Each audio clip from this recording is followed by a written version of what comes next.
Big game coverage live from Los Angeles. Powered by AA Best Bail Bonds, Nearside App, Texas Cheer Liquor, and Southern Recipe Small Batch Pork Rinds. Let's talk a little bit about that horrible football game yesterday, except the performance of Micah Parsons and Trayvon Diggs. And even C.D. Lamb, as a matter of fact, played well. The Cowboys represented well, and Micah Parsons didn't get the memo that you're not supposed to hit and tackle. Right. He was like the little kid in the candy shop that was playing real football. I was watching. I'm a degenerate. I watched that entire damn game. Yeah, I don't know how you did that. On the airplane. And so I guess I didn't see the beginning of it, but as soon as you get on the plane on Southwest, hit the free TV and go, I was watching football. It was awful. That was one of the worst All-Star Game appearances. If I were at home, I would have turned it off. I could have watched other things, but again, I'm a degenerate. And part of me kept watching it because I wanted to see if it ever got better. Was it going in the second half when the money was on the line? Could it have gotten better? Or maybe I was just wanting to see the train wreck get worse, because it was an awful display for the National Football League. That's a bit of an embarrassment. Shannon Sharp called it just that. An embarrassment. He called it an embarrassment. And, it's something that they need to do something with. And I'm quite frankly the same way with the NBA All-Star Game. Mm-hmm. I know people like to see the wild dunks and all that stuff. And it bores me because it means nothing. Absolutely nothing. But baseball has tried to do something with it, right? At least you get the home field advantage, which I don't particularly like. So I don't know what the answer is, Jason, but I just think it's a waste of time. And I know those guys like to go and the skills and they have fun, especially young guys like Diggs and Parsons. They like going. C.D. Lamb too. And I get all that when DeJounte Murray making the All-Star team now as a replacement for Draymond Green. That's good. And I'm happy for him, but it's just those things to me have just kind of lost their luster a little bit. Well, and you look at like the skills competition was fun. Watching Diggs do what he did and, some of the catches that you were seeing, the entertainment value for what it is and what they're able to do. The game itself, though, now seeing Trayvon Diggs play offense and his brother try to play defense and cover him, that was entertaining. Right. And you can only do that in an all-star type game setting. They would never do that if, say, the Cowboys were playing the Bills. That would never happen. But just if they're not going to hit and tackle, which they're not going to do, make it a 7-on-7 game. Yeah. I would imagine that a guy that played in 3 Super Bowls was probably watching that yesterday, and I won't put words in his mouth. I'll ask him. Daryl Johnston, 3-time Super Bowl champion with the Dallas Cowboys. Mondays with the Moose as he joins us now as we're live in L.A. He is not in L.A., but always great to catch up with you, Moose. What was that yesterday for the Pro Bowl? That's the $1 million question today. And no, I did not see it. I saw bits and pieces of it, but I have heard the reaction from everybody, and it's kind of the same thing that you guys have. And I think it's something they've been trying to figure out for a while. When it comes to the Pro Bowl, it's not baseball, it's not basketball. It is still a physical game. It's a game of collision. So how do you do that in that setting? And maintain the integrity of the product. So we had actually talked to him years ago about doing something similar to, the old ABC All-Star Superstars competitions, and do, like you guys said, maybe some 7-on-7, but you have the offensive and defensive line, do some bench press competitions, do some drills that you would do with the combine, and then have them step out of their comfort zone, tug of war, golf shots, just different things. Just make it a little bit fun, because the one thing you have to watch out is the integrity of the game. And I think that's it's been a concern for the NFL for the last few years.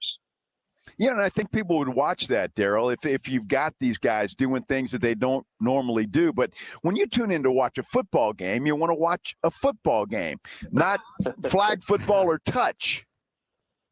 I agree. And it, it'd be interesting to see, what the rating on it is. And I don't know if there's an easy fix. I think you really do have to kind of, just shift your direction on how you want to portray that game or that setting. So, one of the great things that we did when I went over and when it was still in Hawaii was they had kind of like a beach games. And we went down and did things down there. They had an outrigger canoe race, and we had relay races and, different stuff like that. But then, one of the guys got hurt, a running back from New England. Yep. Can't remember his name, but I think he was the offensive rookie of the year and tore up his knee and never really made it all the way back. So there is that hesitancy once you kind of step outside of the game of football and try to do something different, that you could have an incident like that happen. So, how do you do that? But, try to keep the players as safe as you possibly can. So, but yeah, I think everybody wants to compete. I think you just put them in different environments and you can still see the competitive spirit that everybody has and, the camaraderie of the team. So I think there's a way to do it that would be better and more enjoyable and maybe even more interactive with the fans who are there. Well, and I don't know, a 7-on-7 where you have to have an offensive lineman or a defensive lineman. Lineman can go do different things, make it entertaining. Because, the sad part is, and I know it's really all about the TV audience, but that stadium was full. It looked good. You remember, Daryl, back in the day when, guys would come and play a preseason game against the Oilers in the Alamo Dome, and we'd have that place packed only to see Troy and Emmett, sitting on the bench and not playing, and everybody would get upset because they came to see those guys play. I get the feeling it was similar to that last night. I'm in Vegas. There's a lot of other things I could be doing. Right. But if I took the time to go to that football game, I'd have been mad. Yeah, and I think that's what the challenge for the NFL is how do we reward the guys for the achievement of being selected to the Pro Bowl, and still make it entertaining for the fan on site, something interesting for the viewer to watch.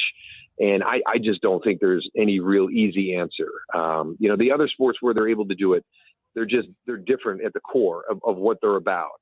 When you talk about a game of collisions, it's really, really hard to do that. And even when we played, there was, the first three quarters were competitive and it was still football. But when that fourth quarter came around and the money was on the line, it got really serious. Yeah, really quickly. Daryl, I want to ask you the news of the day today. The Texans are apparently going to go with Lovie Smith as their new head coach. And, Jason and I have been talking about this all day, that it really just seems strange that, Lovie really wasn't mentioned. There were a lot of other guys that were interviewed and mentioned, and then all of a sudden here's Lovie Smith that comes out and apparently is the guy. What are your thoughts on that hire today? I'm happy for Lovie Smith for the hire and the opportunity, but I'm still disappointed in the organization for firing David Culley. I think it just goes to show that it was a knee-jerk reaction fire. They had no plan in place. You're hiring from within anyway, so that shows that you have confidence that what was transpiring at the end of the season, you felt the organization and the team were headed in the right direction under the leadership of David Culley.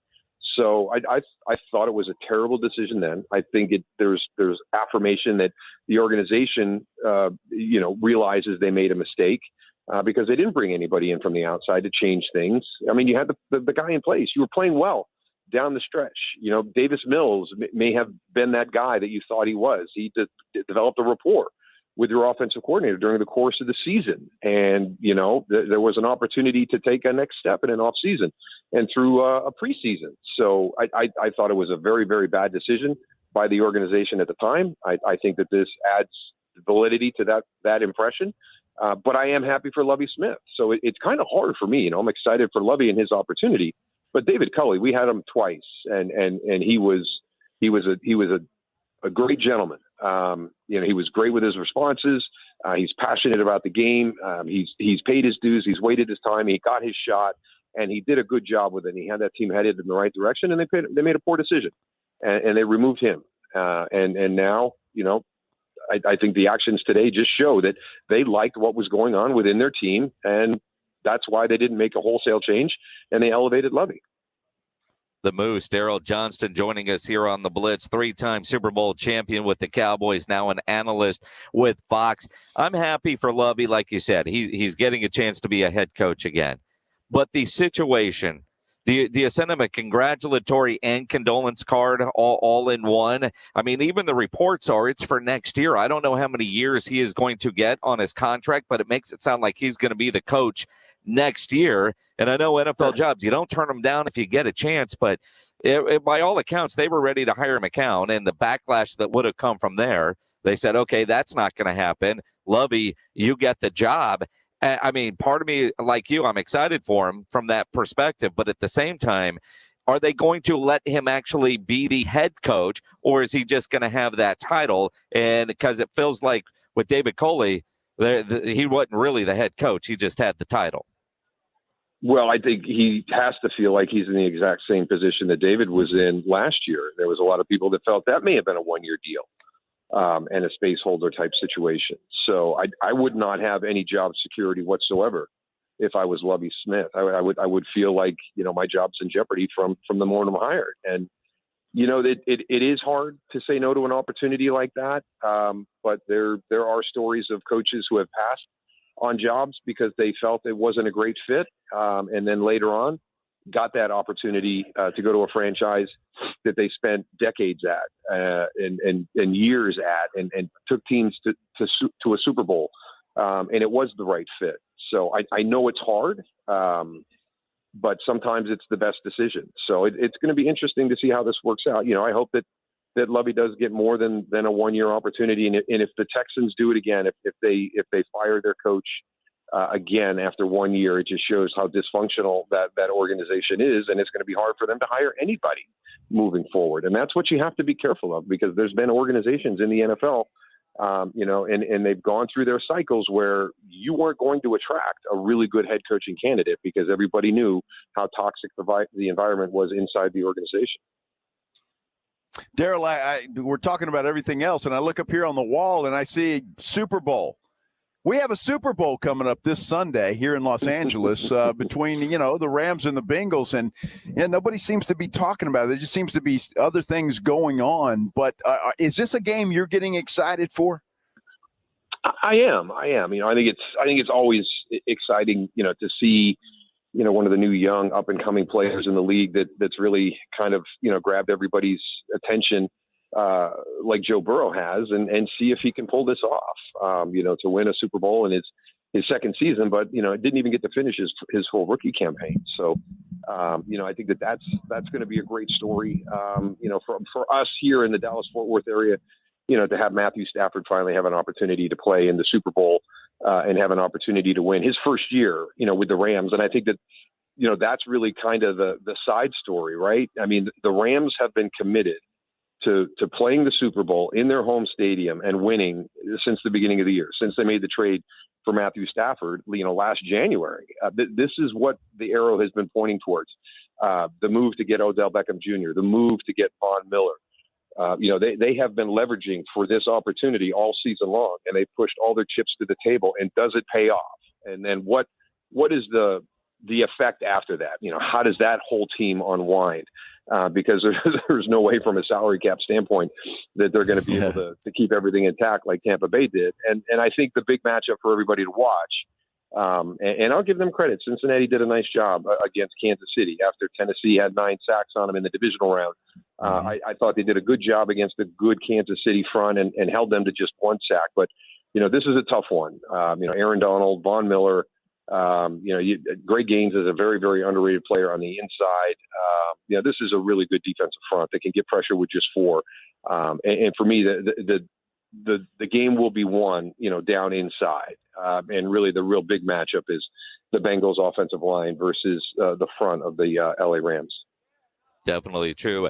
The Moose, Daryl Johnston, Mondays with the Moose here on the Blitz as we wrap up. I know we said we're going to do this all through football season. And the sad part is, the NFL season ends on Sunday. So a lot of us are going to need to get our football fix, and you've got the remedy for that. Tell us, when are we going to start seeing USFL football, Daryl? Because I can already start to see myself jonesing to watch some football. Will be the weekend after the Masters. So, the first game, April 16th, I think Saturday prime time. And then we've got a triple header on Sunday to follow that up. So, if you really need a fix, just come down to Birmingham, Alabama and take in 4 games during the course of the weekend. So, one of the things that the USFL is doing is making it very affordable and very family friendly. So, kids under 15 are going to be admitted free. If you come in and it's a doubleheader, you just stay for both games.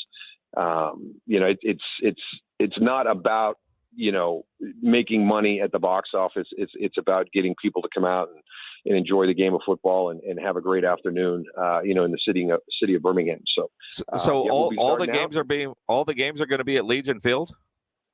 No, we're actually going to be the majority of the games are going to be at Protective, the new arena for the University of Alabama, Birmingham.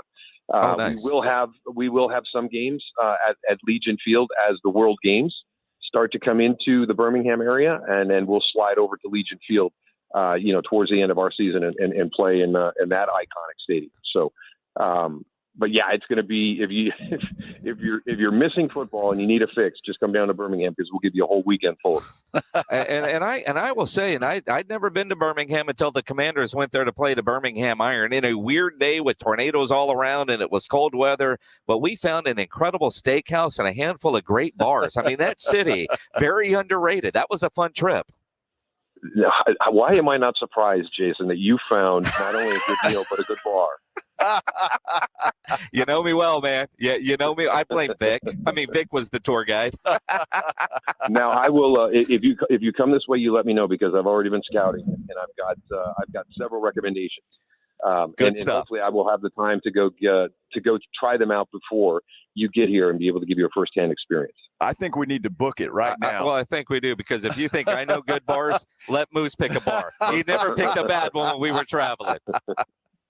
Daryl, I always appreciate your time this year. Well, as we get closer, I know we'll have you back on to talk about it. I'm excited for you in this new adventure with the new league, and eventually one of these spring leagues is going to take off.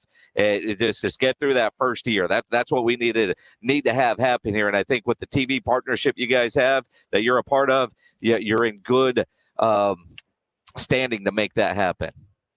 I agree. We've got good partners. We've got really good distribution to be able to broadcast the game, and we've got good people around us in key positions that are good teammates, which is very important for me. And everybody's doing yeoman's work, to pull this off on a tight schedule and make sure we've got a great product out there for Fox and NBC and all their distribution platforms to put forward. Awesome, Daryl. Always appreciate it. We'll catch up soon. Okay, take care, guys. Have a great week. Appreciate it. See you, Daryl. The Moose, Daryl Johnston, Mondays with the Moose, as we're live here in Los Angeles for our AA Best Bail Bonds Radio Row coverage.